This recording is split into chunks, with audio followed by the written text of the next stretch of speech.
আসসালামু আলাইকুম রহমতুল্লাহ। ভূমিকম্পের আতঙ্কে প্রায় সব জায়গায় মানুষ আতঙ্কিত।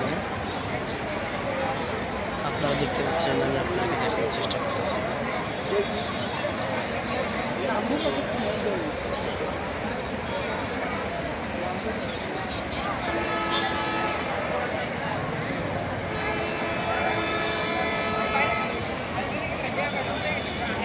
মানুষ এই দুনিয়ার সামান্য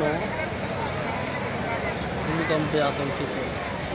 একবারও ভাবে না যে দুনিয়া চিরস্থায়ী নয়, যেখানে আবাদের ইঞ্জিন দিকে থাকতে হবে, সেখানে মানুষের কী একটা অবস্থা হবে। আল্লাহ তাআলা আমাদের সবাইকে বোঝার তৌফিক দান করুন। আমিন।